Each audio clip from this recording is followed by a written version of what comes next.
Tune in now, it's time to smile. Feel the joy in your own style. Hello there. Bring your Welcome cup. to the Joy Talk Show. We're so happy that you're with us today. And today is a very special Joy Talk Show. We are celebrating 1 year of joy, 1 year of conversations, 1 year of community, 1 year of growth, and 1 year of hope. We're so excited that you're joining us today. And I have to say, what started out as just something we wanted to do to practice has really grown into something that is so beautiful. This has just been such an amazing 1 year. And I'm so honored to be a part of this Joy Talk Show.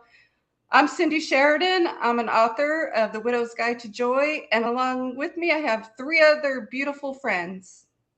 I'm Cynthia McQuaid Brinkman. I am a jack of all trades. I'm an entrepreneur. I do massage therapy. I have a nonprofit organization and a coaching program. And we've also got Tracy and Pam who'd like to go next. I can go. I am Pam George. I'm an educator and a coach. And I also published a book called Sparkle, Your 7-Step Guide to a Joy-Infused Life. I'm so excited to be part of the Joy Talk Show. And I'm Tracy Rohr Irons. I published Your Untethered Voice, and I'm happy to be here today.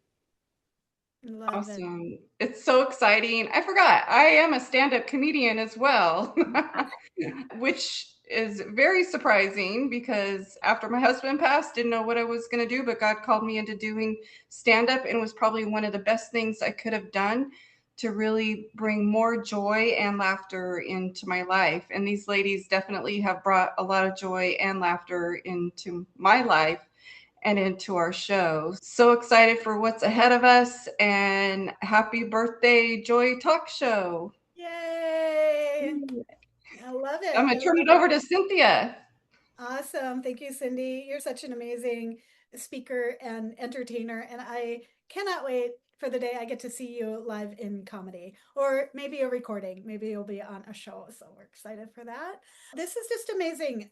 This time doesn't feel like a year, really. Parts of it, you're like, wow, it has been a year. But most of it has been meeting with amazing women, talking about topics I think any woman would talk about in general. We just kind of think about what do we want to hear about and what does our ideal client maybe want to hear about, and that's how we come up with questions. And so this is really about celebrating friendship and our anniversary, birthday, however you'd like to label that. We kind of have it both ways, but we're going to talk about friendship over 50. Most of the people are in that age range, and kind of finding that joy of how we transition as women through different stages of life, and over 50 is one of them. So I'm excited to talk about that. And these ladies are intelligent and amazing and have different varied stories. We came together and we talked. We always try to talk about the topic first and we bring the topic up. And then we never seem to talk about what we intended to, but it turns out great. So we're going to jump right in with some questions and see what percolates from that. So if we're thinking about seasons of life, I'm just ask Tracy, okay with I start with you? Yeah. Okay, what relationship transition has most changed the way you experience friendship? Actually, I think it would be when my father passed away. We hear you find out what's really important, but when you actually experience it, then you find out that, okay, there's some things that you can let go easier in your other present relationships, things that maybe you got hung up before on, you just realize that just let them go. And so I think that was the biggest thing for me. Oh, that's really powerful. Parents are, that's where our roots are, right? And that transition of going through the loss of a parent. My parents are both still alive, and I haven't had that experience. And so I don't have a lived experience of that, but it's really interesting to hear that transitioned in how much you shifted in your friendships. Now, Pam, I know you've experienced empty nesting and then re-nesting. So you've kind of gone this full circle. And I'm really curious, in light of what Tracy said about parental loss and then your own experiences in life, how would you answer that question? What relationship transition has most changed the way you experience friendship? Wow, thank you for that question. I really appreciate what Trey was talking about because I also experienced loss of my mom. And it is such a blessing actually to be above 50 because we can look back and our audience for this podcast are women like us, but it's also what a blessing to be able to give younger women. Oh, this is how these women navigated these transitions. So for years, my friendship naturally formed around seasons I was in. I have two kids, and when I was raising children together, my husband, and then volunteering at church, attending school events, basically helping each other survival. My eyes were looking for friends who are in that same season because it just kind of worked with our busy schedule. So it didn't really have to work really hard to find community because community was set up for us in the schools or in churches because we take our kids to these Sunday school classes and then you meet people around the same age. So then my children got married and they started families of their own. So then I realized that many of those friendships actually changed, not because anyone had done anything wrong, just because life has changed. But at first, I felt kind of the loss. And Tracy was talking about her dad and the loss. So I feel like after 50, we really have to be good at grieving or even at least acknowledging, oh, that feeling that I feel is grief or loss. And it's okay. That's part of friendships after 50. You kind of let go.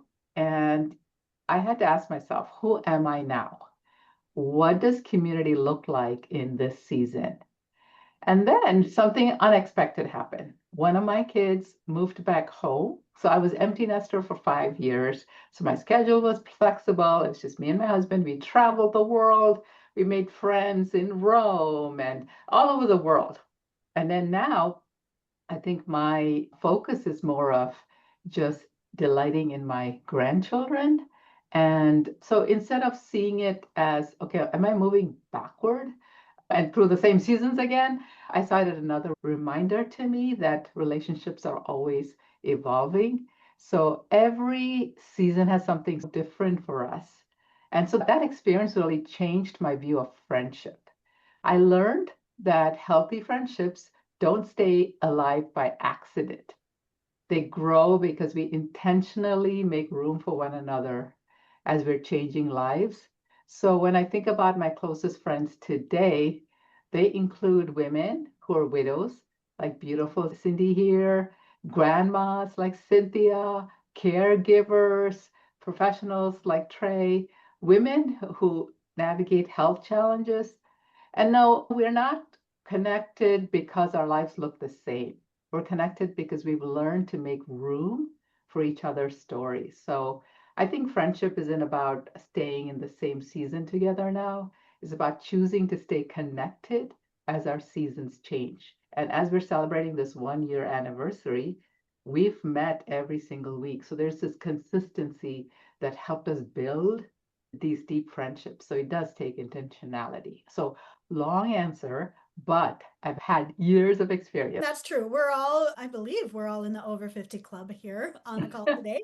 So we've definitely had that experience. I love how you were able to really weave that explanation of loss and grief and renewal.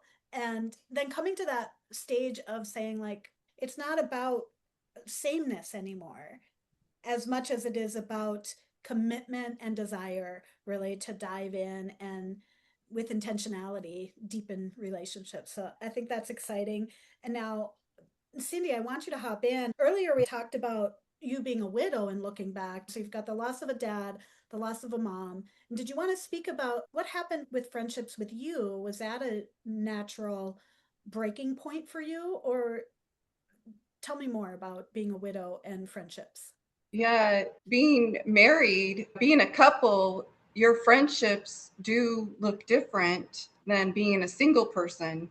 We had other couples, other married couples and families that were our friends that we did life together.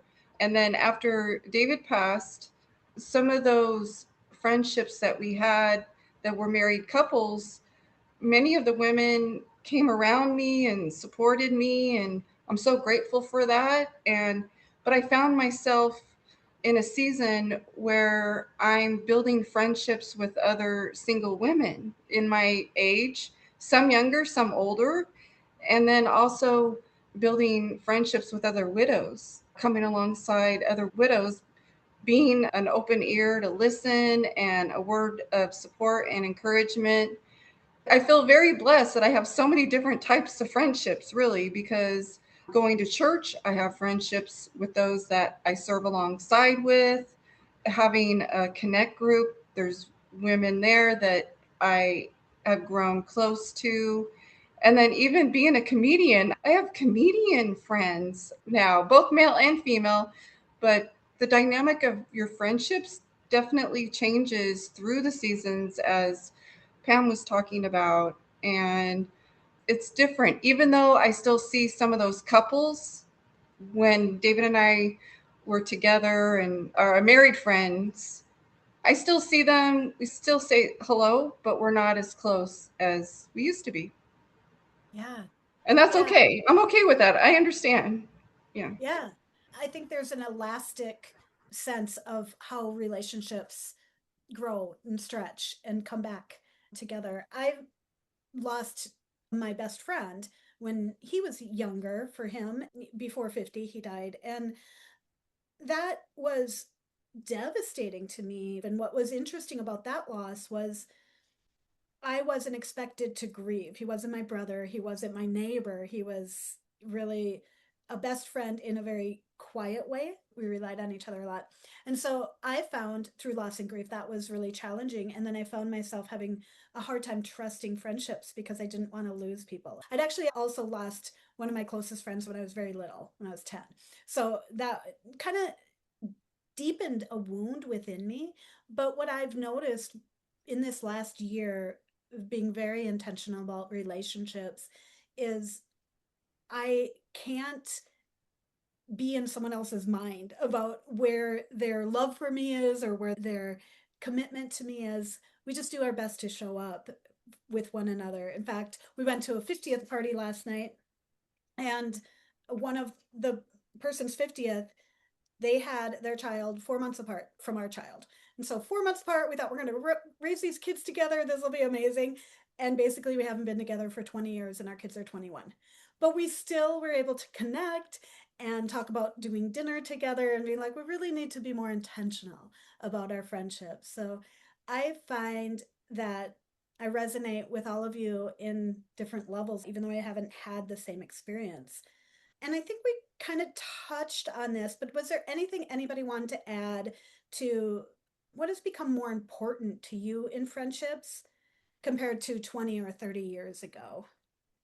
I can share if you want, because it's always when you are at this season, you look back. I think for me, what has become more important to me for some reason is, can I be my authentic self with this person? It's like you moved past, like, can I celebrate without comparison? Can I grieve without someone having to feel the pressure of fixing me? Or can I disagree with what you believe without feeling that, oh no, the relationship will end if I share my true self? So that emotional safety is something that I really value, because it's not always about agreeing. It's about what really matters to each of us. Can we celebrate that? And I also learned that safe relationships don't happen automatically. They grow when you're curious instead of being critical, which is one thing I really appreciate about all four of you. We've had our disagreements. We've had times we've hurt each other. We've had times, and we just pick up the phone and we talk, and we are able to share. This is how I felt. And I really value that because it makes me get a glimpse into your heart, the real you, and it connects me to you.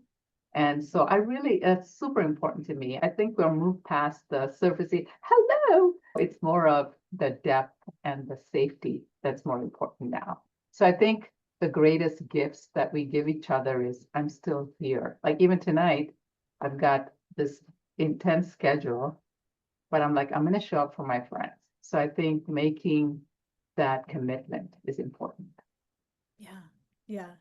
It's so interesting that you say that because my husband was like, I want to go and do these things. And I said, yeah. And I put my stuff in my bag and I was getting in the car. And then I looked at him and I said, are we going to be back by 5:30? And he goes, it'll be close.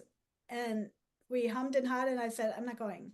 I'm not going to risk that again. There's been times where it's been out of town. I'm trying to call in the car and it just doesn't work well. Yeah, there's a different level of commitment when you're bonded with someone. I totally agree with that. Trey, you got some feedback on that? Yeah, like Pam was saying, I was thinking about that earlier, that in this stage of life, we're authentic. We've learned how to be ourselves, and so we seek more of that authenticity in relationships. Yeah. Yeah, authenticity important. And you had mentioned a couple weeks ago when we were talking about intentionality as well. To you, what does intentionally cultivating friendship look like in your world? For me, intentional would be show up and reach out when they're on your mind, reach out to them. Yeah, yeah. I think that happens. We get so busy. Sometimes it's hard to remember, hey, just thinking of you today. Don't need anything. Probably can't hang out, but it's important to know you're on each other's mind. Cindy, how about you? What qualities do you value most in these friendships now as compared to when you were younger?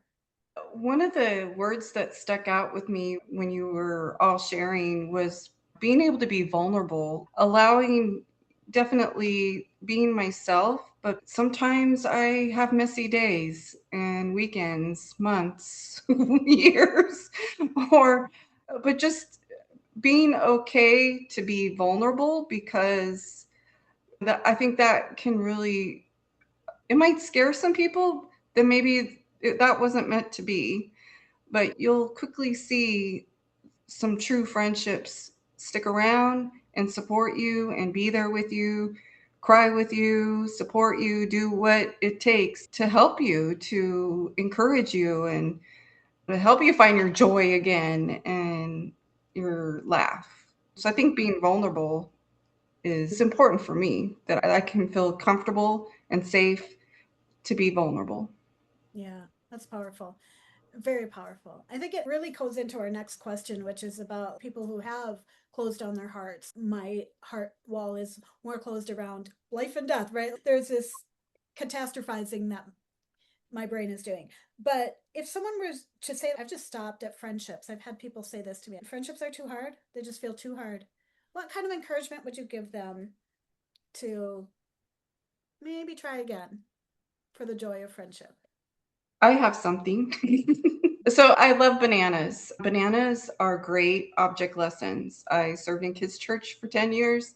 And anytime I could talk about bananas, I will. And bananas popped in my head when you were saying that. We all need community. We need others around us so that we ripen better. Bananas ripen better when they're together.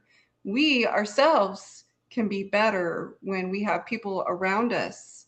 The Bible talks about iron sharpens iron. We need those people around us to help sharpen us, to develop us, to encourage, like a banana. Find your banana buddy. Yeah. There you Find go. your bunch. Find your Find your bunch. bunch. Find your Your whole bunch. banana bunch. I love it. I love it. I love that. I love that. I think that's such a deep and sacred question. I think what I would encourage somebody who feels that way is the feelings absolutely make sense. I think about by our age, we've carried disappointment. We've carried friends moving away. We've carried people getting busy, or we've lost loved ones. And sometimes we've even been hurt by people we've trusted. So that's a lot on our hearts. But I want to really gently even just remind them that when we protect our hearts, we can slowly become isolated, and that is not fun when we're old.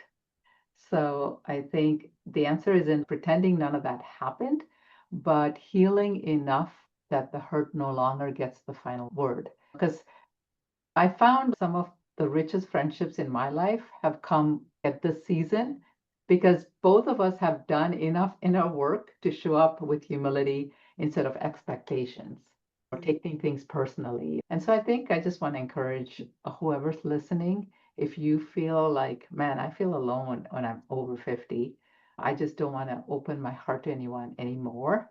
I want to encourage them to take one small step. Maybe invite one person to coffee, or like we talked about, text them that you were thinking about, or join a group. We don't need 20 close friends.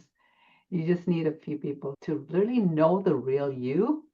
And it's just something that opens up, and joy, this is the Joy Talk Show, joy enters your heart. Yeah, that's beautiful. I love that.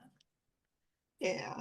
So I was thinking about if you are feeling yourself shutting down, remember that when you do reach out, the connections, the joy that you get, the fulfillment that you get, it'll surprise you and you'll be glad that you did. And also, I was thinking one way to make the connections is to find other people that have some of the same interest as you. And that's one way that you can start building friendships, relationships, is sharing the same interest. Yeah, I like that. When I think about this question, I think of our kids from each grade they go to. And if you live in a large city, not only do they might never see someone they saw in first grade ever again. And a lot of times when you transition from grade school to middle school and from middle school to high school, you automatically transition out of friendships.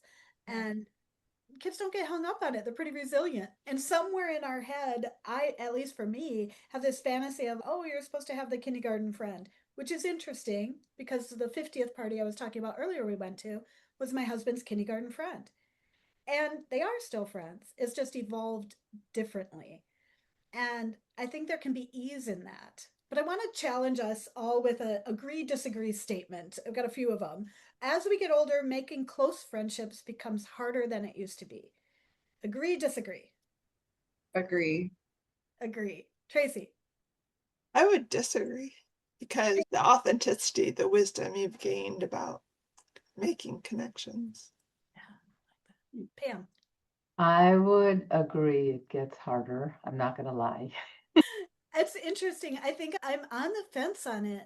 I think that I totally agree with Tracy. You reach this level of I really know what I want out of a friendship, so that becomes easier to pinpoint. On the other hand, you could get so caught up in your own world. For me, I can go weeks and then where are my friends? So you haven't called them or whatever. So yeah, I think it could be both ways. It's an interesting piece. How about quality friendships require more intentional effort during this season of life? Feedback? I agree. Everybody's nodding. Agree. I agree. Agree.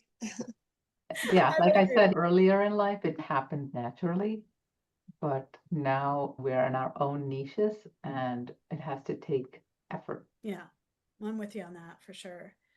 After enough hurt, protecting yourself feels wiser than remaining emotionally accessible. That's a I do deep. not agree with that. Ah, I used to think it was wiser. Hey, no one's going to touch me if I just protect my heart. Wisdom is fool me once. I'm not going to do it again. But when you do that, you actually get more lonely, you lose friends, you can't be yourself. You just become this person who is weird. Yeah, your cats become your best friends. Yes. I'm not talking about just one or two. That's fine. But if you have 10 or 14 cats that are your friends, please watch this show. oh gosh. No, We no, want to, no. I love cats. I I know, I'm love just, the one or two are fine. I'm talking about those that have 10, 14 cats. Yeah. you know, they might have cat love. But I think that's the thing. You can become reliant on your pets or the past instead of the present, the living, the people that Mhm. are out there. And cats are wonderful, but yeah, don't be reliant on non-humans because it Yeah. isn't it. I agree, Pam. I think it's that you've got this false sense of wisdom says don't go out there and do that again, protect yourself. And I think that's a very false story people will tell themselves to isolate. And Yeah. I've seen that in any age group, but definitely that can be an excuse. So, yeah. When I was thinking about it, I was thinking about that actually the wisdom that you gain helps you set boundaries, the right boundaries. And so then you're not feeling like you're building walls, you just set a healthy boundary. Yeah. That's Yeah. good. I like that. Yeah. I just wanted to share that guarding yourself, I think Tracy hit it right on the nail. Establishing boundaries, establish those boundaries. But by not seeking friendships, you could be missing out on some amazing people that could support you in so many different ways. Yeah. Yeah. I Yeah. agree. And I think even with the boundary thing, there's so much of research about people taking boundaries to the wrong extreme because they haven't worked on functioning from a secure love, secure attachment space where you're not taking things personally. And so it's really important to respect people's boundaries, but it's also important to be curious about why did this make me put a wall? Is it really a boundary or is it a wall that I'm withdrawing? Possibly, could it be that this is an opportunity for me to grow and get to that next level? So, Yeah. That's powerful. Yeah, friendships, I think our entire life are something we need to develop, something we need to put intentionality in, be vulnerable with. And there's a difference between when you're the parent helping your child to develop a friendship. They don't really know that you're back there rallying for them. You got your aunties and all of this teachers, everybody's trying to create yeah, these social engagement opportunities for you. And you don't know the heavy lift they're doing. But I think that's why you need to stay in community. It's part of the heavy lift, it's part of running across a person. I talked earlier about losing my best friend and really closing my heart walls down on safety in friendships because that's just a loss I didn't want to have to. I didn't want another best friend gone out of my life because of early death. And that's not wisdom to live in that space. But I will say, what I've learned from it is that the grief that I had was birthed out of the love that we shared. And if you don't have friendships, you have to, I don't know, buy a lot of cats or dogs or, right? And friendships really matter. So I think in my healing journey, in my grief healing journey, as I've stepped into friendships and friendships have changed and evolved, I'm more open now to the excitement and potential of a friendship and remembering it can remain as a season or be brief for a reason or be another lifetime friendship. But Tracy, your healing path is different. I'm talking about a grief healing from losing a best friend, and you had a healing journey we talked about earlier from a physical healing perspective and friendship. And how has that shaped how you think about friendships in general? I was actually thinking about the healing journey of healing the eating disorder. Oh, When I had the eating disorder, I was like closed down, had a lot of walls up. And so after healing the eating disorder, I've been able to open up more and to, like we're talking about, be more authentic, be myself, and just been able to build more bonds with people. yeah. Yeah. So whether it's grief or your manifestation of grief turned into a health concern that you had to heal from, I think it's really interesting. Pam, what resonates with you? Because I know as an educator, you're always picking something out of everyone's stories. I think we've been having this conversation so organically, and what surfaced was grief, like this theme of grief. And for me, honestly, in my younger self, I used to be really scared of grief. And to avoid grief, I kept this strong boundary where people don't really know me, so then they can't hurt me. And I feel like really learning that grief is a gift, like what you were sharing. You are grieving because you have something beautiful that you experienced. And it says, Blessed are those who mourn. There's a quote from scripture. And I used to always look at that. What does that even mean? I don't feel blessed when I'm mourning. But as we're growing older and loss is inevitable, I'm learning that don't be scared of it. Cherish every day as a gift. And you're having these precious moments that may not last forever, but the memory can. And we're actually blessed to have those things that if it goes, we actually had it. So we have something to mourn about. So that's Yeah. what kind of resonated with me listening to you.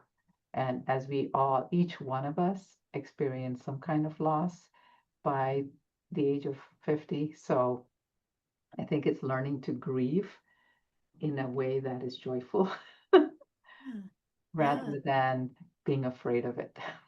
Yeah, that's powerful. And Cindy, that really steps into your book, The Widow's Guide to Joy. It really shows the journey of the steps that you've taken to find joy in all circumstances. And I'd love for you to kind of share on that. Yeah, one of the things that I think of is after my husband passed, it was maybe about a year after God put it on my heart. He was calling me to do stand up, and I'm like, that's crazy. I'm not funny. David was the funny one. But as I shared what God put on my heart with my friends, they came alongside me and supported me. And one day I just Googled, how do you become a stand up comedian? And I found this workshop. I was terrified to go, but two of my friends came alongside me and went with me to the very first class. I'm like, wow, I love that I have amazing friends. The Bible talks a lot about widows and how God protects the widow, but I feel like community strengthens us. Having community keeps us from falling over, falling off, and disappearing. I just feel like community friendship is so important, and I'm so grateful for the friendships I've made after my loss, and I'm grateful for the friendships that remain too. Yeah, it's powerful. We want every listener to be really encouraged. We know we've talked about grief and loss and transition and difficulties, and we don't want you to hear only that. We really want you to be encouraged. I have rich, amazing friendships, some that span from grade school. So I still, every once in a while, to get together with a group of people that I went to grade school with. I didn't wind up graduating with them. I graduated with a different group of people. I still get together with them. I have friendships that have changed throughout time in how much we get to spend time together, but I still consider them a friend. So I have an abundance of friends. I'm very blessed in that. And there are friendships that I can cultivate that are even closer and more intimate. And these leaders are part of that story for me. And we've done that through being committed to one another. We all joined a group to write a book and we stuck to it. That was years ago. So anything can happen. So we want you to be encouraged, not because friendship is easy, but because really meaningful relationships are still possible at any stage of your life. So we're all going to just leave you with one bit of encouragement. I'm just going to go in my Zoom screen window. So I'm going to toss it to Tracy, who's next to me, and you can toss it to Pam. And Cindy, you can close us out. I just want to encourage people to, like I said, just step out because you're going to be surprised at the joy that you get from your connections. That's beautiful. Thank you, Trey, for your wisdom as always. I think for me, it's just really people want to know that you matter. And so joy doesn't come from just finding people in the same life season and things are not going to remain the same, but it's learning to celebrate one another, to have those memories, and every changing season is a gift. So really learn to celebrate. I think that's our theme today. We have so many topics to talk about, but I think we wanted to pause and celebrate the 1 year of friendship we've built. A year from now, it's going to be deeper, but we want to take this moment to celebrate. So don't forget to celebrate. Yes. Yes. Be the friend you want to be. Be the friend you want your friend. Yeah. Anyway, friendship is precious and it brings us so much joy. So we encourage you to be a friend, find friends, build friendships, cultivate them. But anyway, this is the Joy Talk Show. We're here to fill you up. So we hope that we filled you up today with lots of joy and fun, laughs, and friendships. Thank you for tuning into this episode of the Joy Talk Show. We hope it inspired you to nurture joy-filled, meaningful connections in your life. If you enjoyed this episode, please hit like, subscribe, and share it with someone who could use a little more joy today.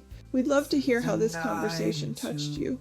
Reach out anytime at joytalkshowpodcast@gmail.com or visit joytalkshow.com. May your days be rich with meaningful connection. Until next time, keep filling your cup until we can fill it together.